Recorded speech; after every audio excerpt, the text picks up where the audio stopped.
Hi, I'm Eleanor from Refuge Design Workshop. In these videos, I invite you to see spaces through a designer's lens, to notice the subtle choices and intentional details that make a space not just beautiful, but truly livable. Whether you're reimagining your own home or helping a loved one adapt theirs, learning how to read a well-designed room can transform how you approach your home.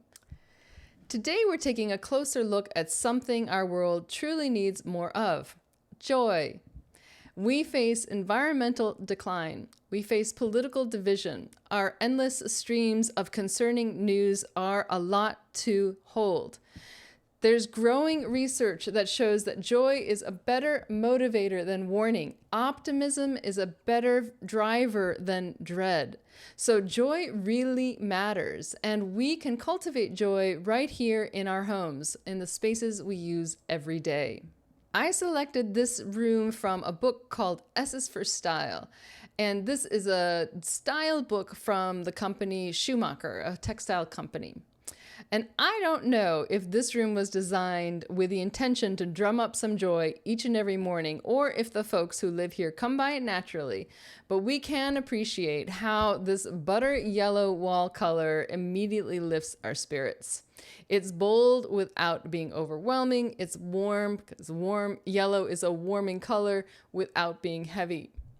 And notice how the designer has paired this with a classic Arosarian tulip table. If you look at the base of the table, you'll see this is very round. This is a tulip table with this vibrant green print tablecloth. And so we also see this print and the artwork behind it having a conversation. They have a similar size. They have a similar look to them.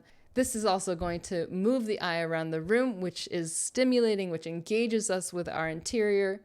And this color combination is what we call an analogous color scheme. These are two colors that sit right next to each other on the color wheel. In this case, it's the transition from yellow to green. And this is going to feel naturally pleasing in a lot of different ways, in part because of the relationship on the color wheel, but also because we see this color combination a lot in the natural world.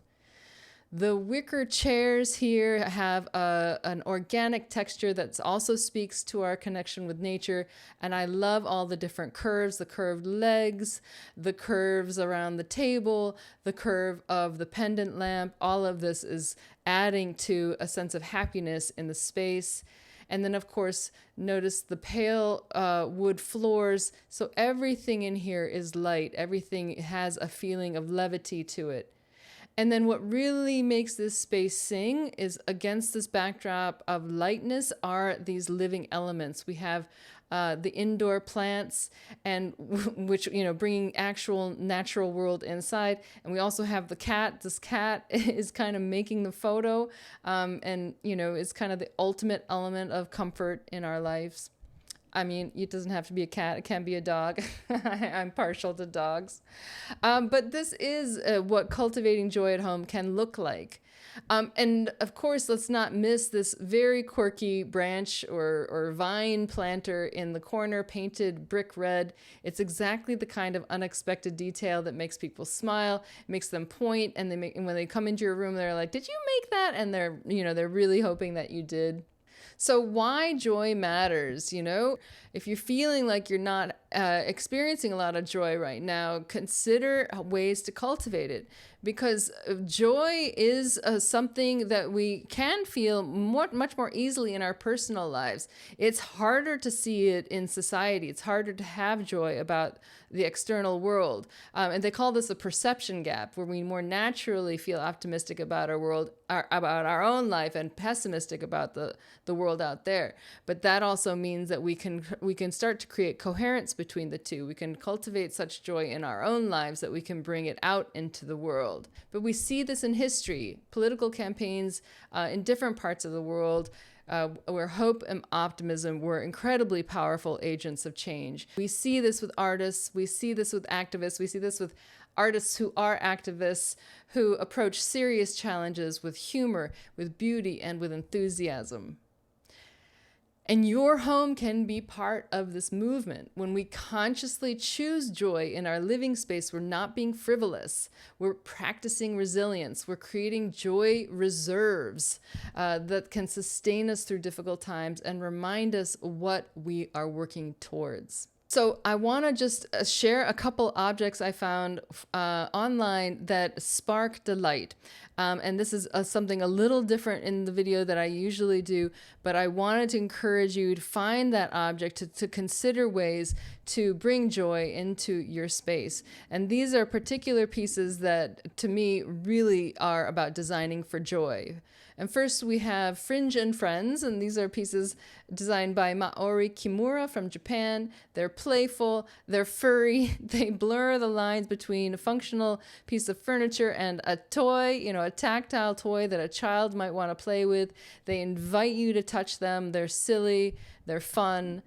This is a piece by Mustard Made, and this happens to be a pale yellow because that's sort of the theme I'm on, but they have maybe 12 other colors as well, all of them very bright. This is a simple locker sort of unit. They have a bunch of different styles. They're all these different locker-based ideas, and it's storage, just making storage fun. It doesn't hide. It's standing out in a kind of celebratory, celebrating, organizing way. It's definitely a wink and a nod to our younger selves and like the hijinks we got into in our school days. And then we have something also really accessible, really fun, a shop called Area Wear. Their stuff is super fun. You have to get on top of them because they sell out really quickly. These happen to still be for sale. They're wall hooks, if you couldn't tell, called Harbor wall hooks. And this is the thing. All of these pieces speak to a very lively color palette. They also have a slightly futuristic energy to them, which is this nod towards a more hopeful, more playful future, which is part of what keeps us going. So, just to notice, these are gonna attend to our need for joy, attend to our need for beauty, for delight. And I'll just mention, you don't need to do a whole redesign. You just need a couple objects. Start small, go for the quick win. Introduce one object that breaks the rule. Add one pop of color that makes you smile. And to that end, this is the color palette predicted for this joy trend that the magazine Color Hive, a color predicting magazine, a color forecast magazine, is anticipating. Don't have to use the whole color palette. You can, but you can also choose just a color, 2 colors, 4 colors, whatever works for you. These are super fun together, but they also work in pairs and triads. Remember, creating joy isn't escapism. It's resilience. It's resistance. It's declaring that beauty really matters, and it's about making space in your life that's going to give you uplift. Thanks for joining me for this closer look at designing for joy. If you're inspired to add more intentional delight to your spaces, I share practical ways to implement these principles in my Substack newsletter linked below. I'll be back in 2 weeks with another space that beautifully balances form and function. Until then, I'd love to hear what brings you joy in your home. See you next time.